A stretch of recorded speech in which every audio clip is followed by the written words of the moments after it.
Bom dia, boa tarde, boa noite, boa madrugada para esse povo que fez a prova do Enem. Viemos aqui para resolver aqui as questões que caíram, aquelas partes que me cabem aqui sobre direito penal. Então lá, nossa primeira questão que caiu na prova, na segunda prova do Enem 2024-2, olha lá, ó, questão número 70. Marcela, empregada seletista, olha a informação importante, empregada seletista empresária, sociedade empresária terceirizada de determinado órgão público, subtraiu uma valiosa obra de arte pertencente à repartição pública, valendo-se do acesso facilitado pelo seu vínculo empregatício.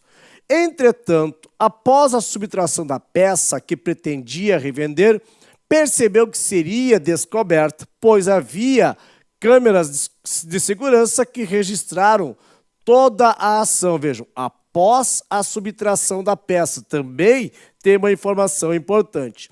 Marcela soube que as autoridades competentes já haviam sido acionadas para que se iniciasse a persecução penal e, por isso, decidiu restituir a peça, o que foi feito antes mesmo do recebimento da denúncia. Sobre os fatos, assinala a alternativa correta. Letra A. Marcela pode ter a pena reduzida pelo arrependimento posterior ante a integral restituição antes do recebimento da denúncia? Deixa essa resposta. Deixa ela paradinha aí. Letra B. Ocorreu uma tentativa inidônea, pois as câmeras de vigilância tornariam impossível a consumação ou subtração. Essa você já elimina de cara, tá? Não se fala em tentativa inidônea, não se fala em crime impossível aqui com a aplicação da súmula do STJ por uma razão bem simples. O enunciado informou que ocorreu a subtração. Então não era impossível a subtração em decorrência da existência dessas câmeras de vigilância. Então, tanto foi possível que ocorreu a subtração. Então, nesse caso, nós temos que eliminar essa alternativa B. Letra C. Marcela não é funcionária pública, devendo ser responsabilizada por furto qualificado pelo abuso de confiança. Só um pouquinho. Vejam que ela está...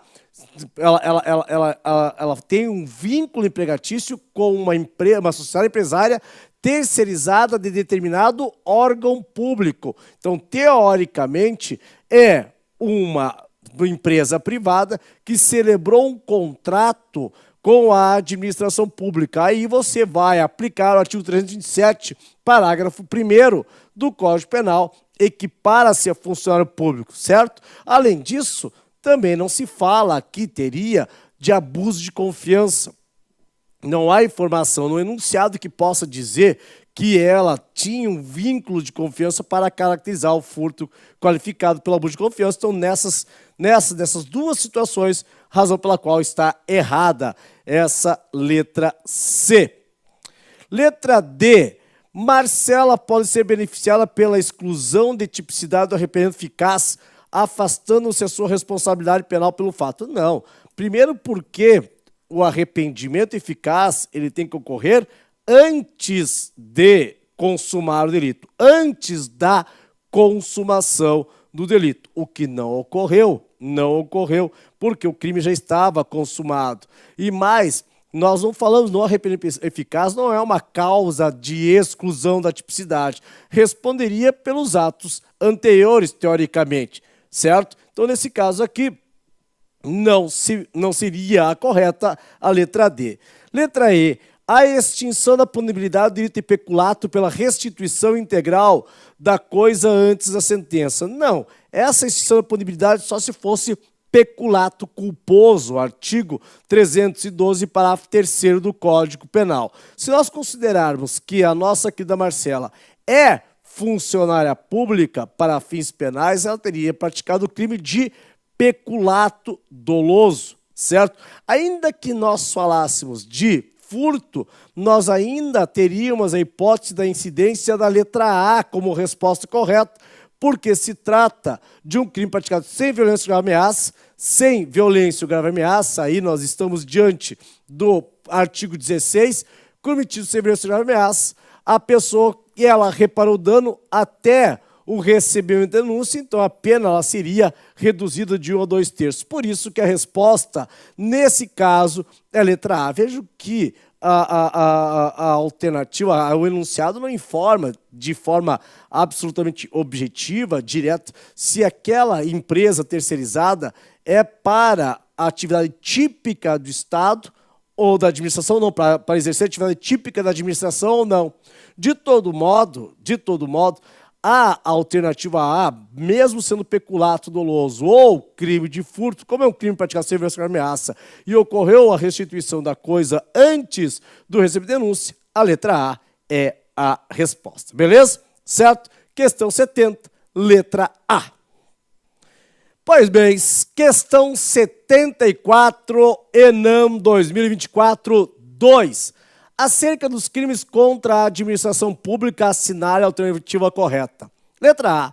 O funcionário público que detém a posse de uma bicicleta particular em razão do cargo e concorre culposamente para a apropriação desse bem por outro funcionário público, não incorre em prática delitiva, podendo, no entanto, responder por improbidade administrativa. Já elimina a letra A.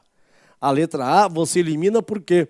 Porque se o funcionário público ele concorre culposamente para a prática do crime de outrem, vai incidir o crime de peculato culposo do artigo 312, parágrafo 2º do Código Penal. Olha lá, ó, artigo 312, parágrafo 2º, se o funcionário público concorre culposamente para o crime de outrem, é crime, não é só uma infração administrativa, não é só ato de improbidade administrativa, certo? Letra B. Em caso de prática do crime de peculato culposo, a reparação do dano extingue a punibilidade se for precedente à sentença recorrível ou, se for posterior, reduz a metade a pena imposta. Esta a letra correta, a letra C, a letra B de bom, bonito e barato. Letra B é a resposta correta, é a aplicação do artigo 312, parágrafo 3º do Código Penal. No caso do peculato culposo, a reparação do dano se precede a sentença recorrível, extingue a punibilidade. Se é posterior, reduz a metade a pena imposta. Aplicação direta ao artigo 312, parágrafo 3º do Código Penal. Mas vamos ver as outras, por que estão erradas? Letra C. A reparação do dano causado não configura condição essencial para a progressão de regime de cumprimento de pena privativa de liberdade em relação aos condenados por crimes contra a administração pública. Sim, a reparação do dano é condição para a progressão de regime, está lá no artigo 33 do Código Penal, se não me fala a memória, artigo 33, parágrafo 4º, se não me fala a memória, do Código Penal. Sim, a reparação do dano, nesse caso, para a progressão de regime, é pressuposto, por isso que nós eliminamos a letra C. Letra D. A circunstância de um dos agentes ser funcionário público é elementar no crime de concussão e, por isso, comunica-se ao agente concorrente particular, independentemente da ciência sobre a qualificação do primeiro. Até aqui estava tudo certo. Até aqui estava tudo certo. Porque a condição de funcionário público é uma condição pessoal. E se é condição pessoal, ela vai se comunicar ao outro agente. Só que para ter essa comunicação, é imprescindível que o outro agente saiba da condição de ser funcionário público. Então não é independente da ciência sobre qualificação do primeiro. Não. Tem que ter ciência de que o outro agente é funcionário público para que ocorra a comunicabilidade prevista no artigo 30 do Código Penal. Então, essa você também elimina. Letra E. A testemunha que faz a afirmação falsa pode ser multada, mas não pratica fato penalmente típico, desde que inexista aceitação de vantagem indevida e o fato ocorra em fase pré-processual. Não, é fato típico. É fato típico, está lá no artigo 342 do Código Penal. Fazer afirmação falsa, testemunha, é fato típico. O que pode acontecer é falar a verdade, ou seja, ela praticar a retratação e, se for antes da sentença, lá 342, parágrafo 2º, lá 342, parágrafo 2º, antes da sentença, onde foi praticada o falso testemunho, ela se retratar, estará extinta a punibilidade. O fato, sim, é típico. Só pode ocorrer uma causa de extinção da punibilidade se ocorrer a retratação antes da sentença aonde foi praticada a afirmação falsa, certo? Por isso que essa alternativa aqui ela está incorreta, a letra B é a correta, beleza? Certo? Muito bem, espero ter acertado. Opa, tudo bem? Desculpe atrapalhar seus estudos, mas prometo que vai ser coisa rápida. Quero te convidar para a aula magna A Nova Era da Magistratura, uma aula 100% gratuita que acontecerá no dia 11 de novembro aqui no canal do Seis Concursos. Venha descobrir como foram os 2 primeiros exames, conferir dicas exclusivas e saber quais são os pontos de atenção do ENAM 2025. Clique no link na descrição e inscreva-se agora mesmo. Bora para mais uma questão, olha lá, ENAM 2024-2, questão número 75.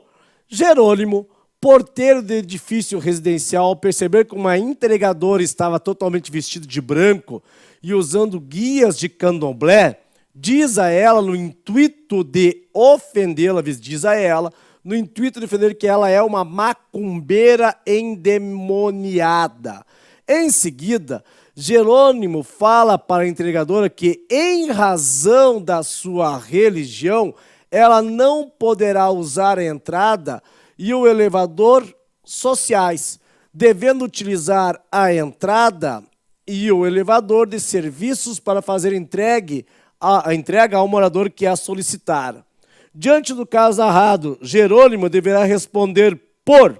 Pois bem, aqui na verdade é para você distinguir o crime de injúria do crime de racismo. O crime de injúria, o crime de racismo. Quando a gente fala em crime de injúria, é quando há uma ofensa a uma pessoa determinada, que está relacionada à condição da religião que ela segue, ou também, como tem no artigo 140, parágrafo 3º do Código Penal, de elementos referentes à religião ou à condição de pessoa idosa ou com deficiência. E aqui tu vê que aquela ofensa estava relacionada à religião que a nossa querida, não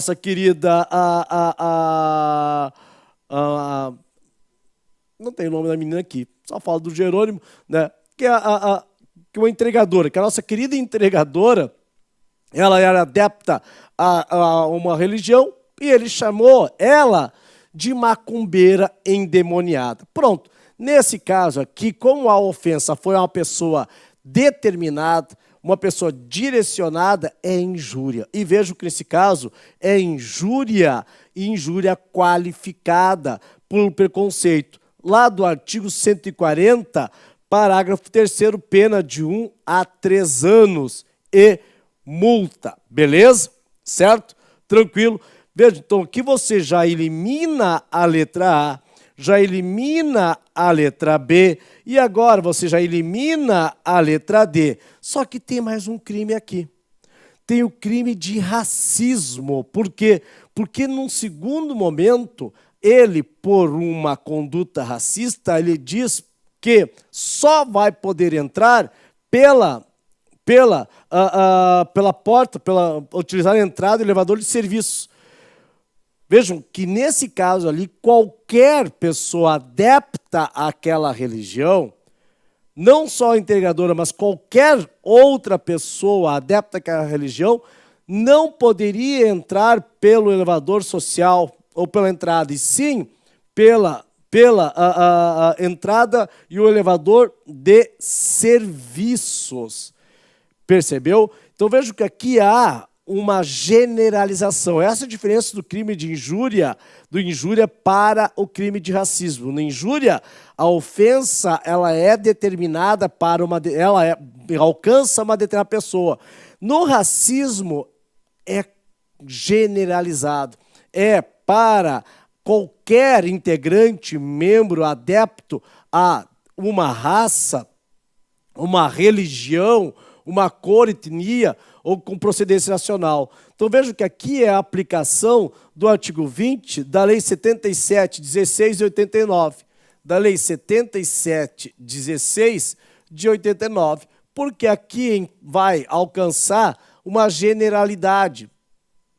uma generalidade, vai alcançar aqui uma coletividade, não somente uma pessoa determinada, vai ser todos aqueles que integram uma raça, cor, etnia, religião, procedência nacional, que será atingido, beleza? Então, por isso que, nesse caso, a resposta correta seria a letra E, injúria qualificada por conta de chamar ela de macumbeira e endemoniada, e o crime de racismo por conta de, em razão da religião, ela ter que ser submetida a entrar pelo elevador de serviço para fazer a entrega. Beleza? Então, resposta, letra E.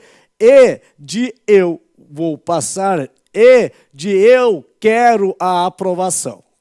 Bora para mais uma questão. Enam 2024-2, olha lá, ó. Aloísio, foi questão 77. Aloísio, 81 anos de idade, residia sozinho em um bairro violento de uma grande metrópole. Em determinado dia, sua casa foi acometida por um curto-circuito que resultou na interrupção do abastecimento de energia elétrica no imóvel. Aloísio fez contato com o eletricista Miguel para que fizesse o reparo. Miguel, todavia, informou que, em razão de compromissos profissionais anteriores, só poderia ir no local no dia seguinte. À noite, Aloísio acordou com o barulho de seu portão sendo arrombado. Posteriormente, viu um homem armado ingressando em seu quintal. Mesmo letárgico, em razão da ingestão de remédio para dormir, temendo por sua vida, Aloísio pegou uma arma de fogo velha que guardava embaixo de sua cama e efetuou um único disparo contra o homem, que, atingido na barriga, faleceu no local. Ato contínuo, Aloísio se aproximou do corpo e verificou que a vítima era Miguel, que tinha ido ao local para tentar reparar a rede elétrica da casa.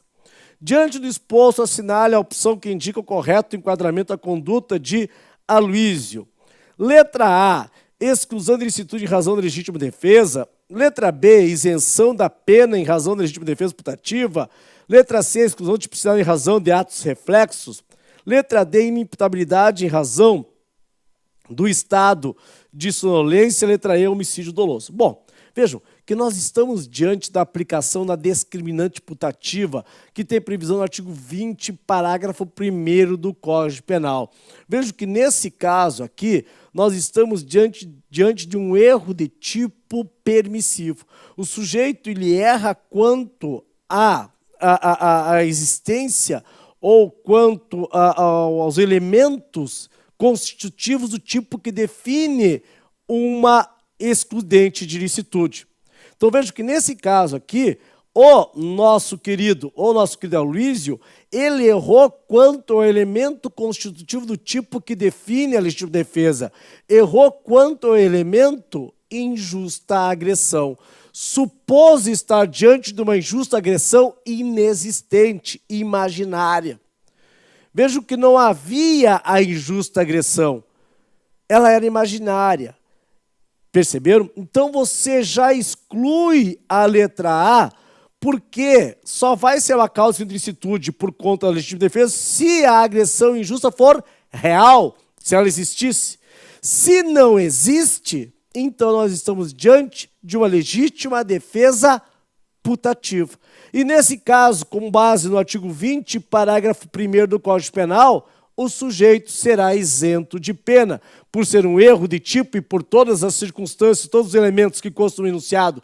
É um erro de tipo inevitável, é um erro invencível, que naquelas circunstâncias, naquelas condições, qualquer pessoa, naquelas condições, o Aloísio também erraria. 81 anos de idade, estava na sua casa, viu que o portão estava arrombado, a pessoa estava armada, ingestão de remédio, todas as informações para levar que o erro foi inevitável, então será isento de pena. Até porque na alternativa não havia informação no sentido de que fosse atribuído ele o crime na sua modalidade culposa. Então você teria aqui só a letra B para você ter como solução da resposta aqui, certo? Dessa pergunta. Letra C, exclusão da tipicidade em razão de atos e reflexos. Não há, embora seja a exclusão de tipicidade mesmo, o ato reflexo, aquele em que o sujeito ele tem uma movimentação corpórea e acaba causando uma lesão a um bem jurídico, mas por um ato reflexo, a conduta ela não foi voluntária. Não sendo voluntária a conduta, então não há conduta punível. Quando a conduta ela é o elemento do fato típico, o fato será atípico. Só que não se está diante dessa circunstância, dessa situação que está narrada no enunciado. Então não está falando em ato reflexo por conta dos elementos que constam no enunciado. Então, nesse caso, não seria a resposta. Letra D, inimputabilidade em razão do estado de sonolência. Não, o estado de sonolência não leva à inimputabilidade. Não caracteriza esta letra D. Homicídio doloso também não, por conta da incidência da legítima defesa putativa. Certo? Beleza? Acertou, né? Acertou, disse que acertou. Bora, mais uma questão Enem 2024. Olha o tamanho do enunciado dessa questão, olha só. Questão 78. Em 15 de junho de 2024, Técio buscou atendimento em hospital de sua cidade devido a uma indisposição gástrica. Preencheu a ficha com seus dados, consignando no campo próprio que possuía alergia à dipirona, e foi, em seguida, encaminhado ao consultório onde estava de plantão o médico Caio. Ao iniciar o atendimento, o paciente Técio relatou sintomas de desconforto abdominal e náusea.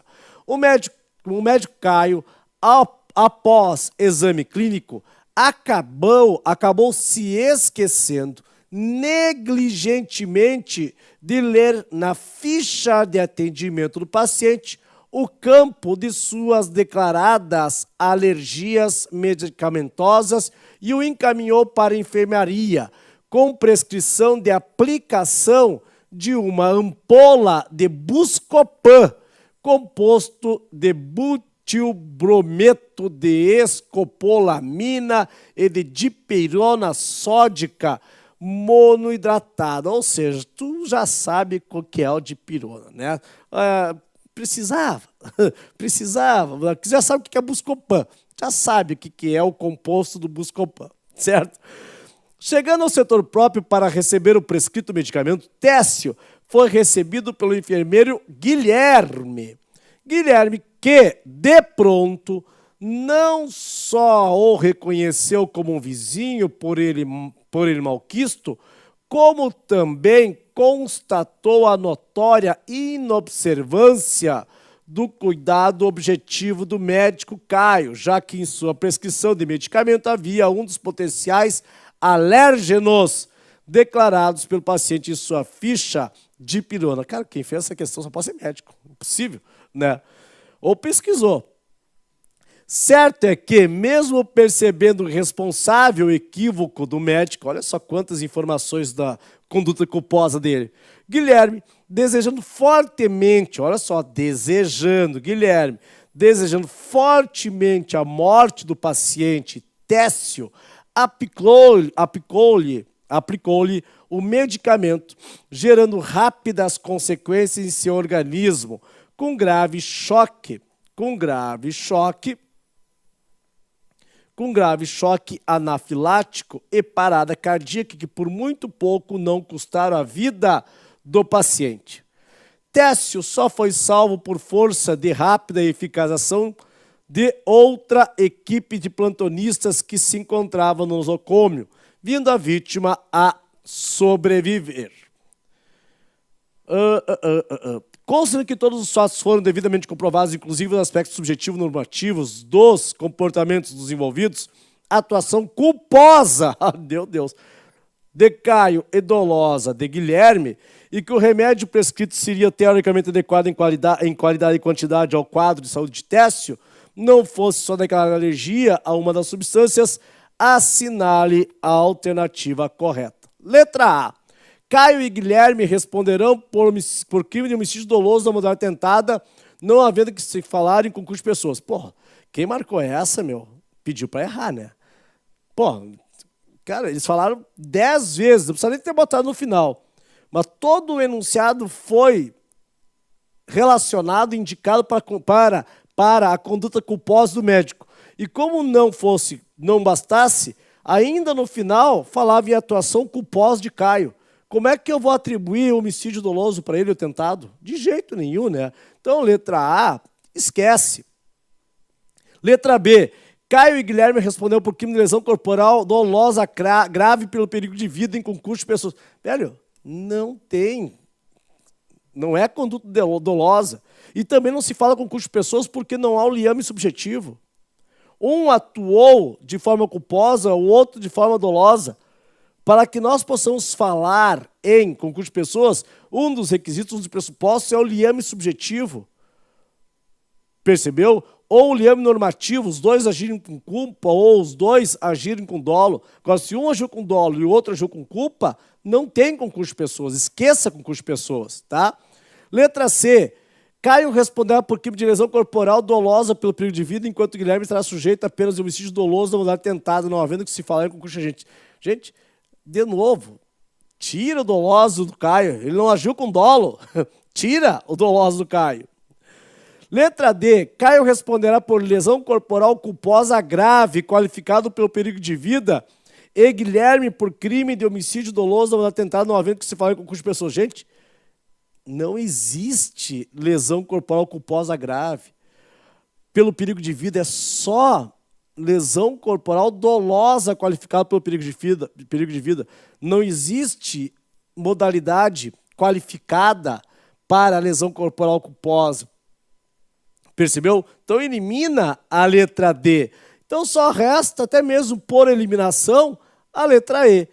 Caio responderá por crime de lesão corporal culposa e Guilherme por crime de homicídio doloso da modalidade tentada, não havendo que se falar em concurso de pessoas. Veja, não há concurso de pessoas porque não tem, por ausência do liame subjetivo, e como a conduta de Caio foi negligência, foi por uma ausência de dever declarado objetivo, responde por lesão corporal culposa. Já o nosso querido e Guilherme, porque tinha o dolo de matar, mas por circunstância de sua vontade, a vítima acabou sobrevivendo, vai responder por tentativa de homicídio. Beleza? Certo? Tranquilo, espero que você tenha acertado. Cara, o enunciado desse tamanho, mas vamos combinar, só pelas eliminações acertava de boa. Bora para mais uma questão 79, ENAM 2024-2. Antônio assistia a uma série televisiva noturna quando foi surpreendido pelo inesperado toque de campainha de sua casa. Ao atender a porta, deparou-se com um funcionário de uma renomada loja de vinhos que indagou se aquele seria o endereço para onde havia sido pedido por João da Silva uma celebrada garrafa de vinho, já devidamente paga por Pix pelo destinatário no valor de R$ 1.500. Bom vinho.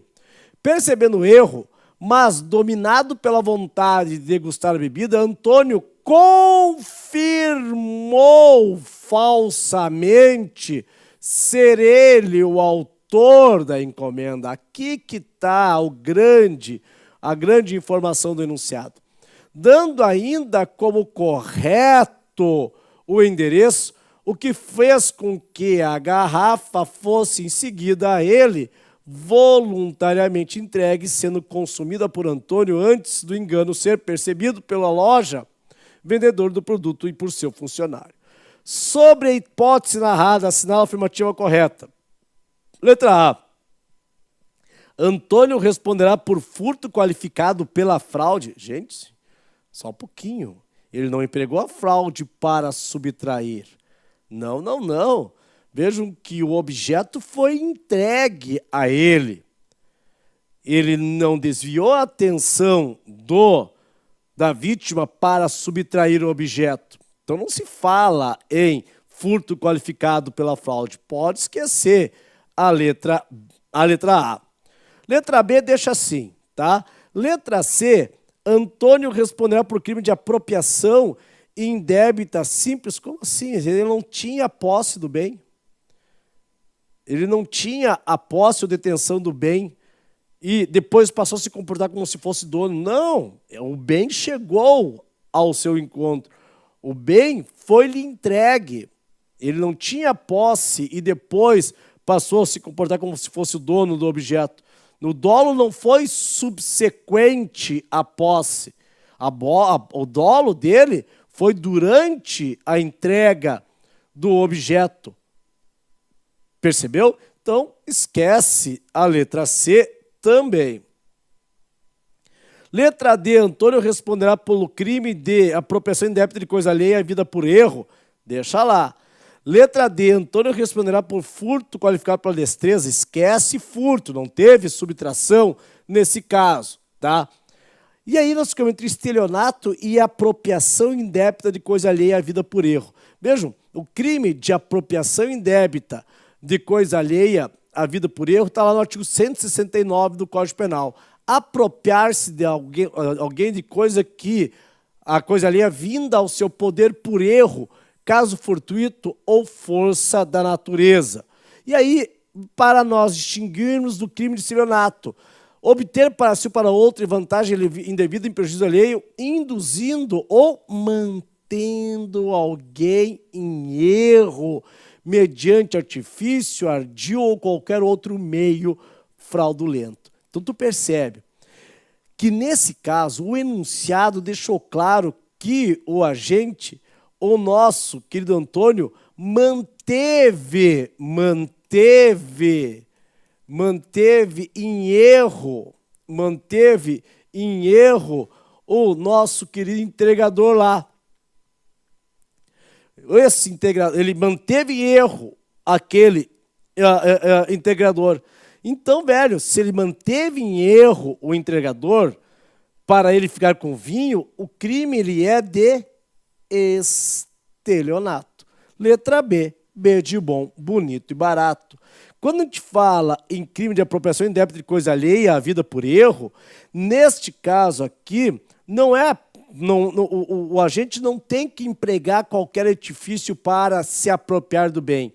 O bem lhe é entregue sem que ele tenha que empregar qualquer artifício para ficar com aquele bem. É a hipótese, por exemplo, de alguém fazer um depósito na conta bancária e o sujeito ficar quieto.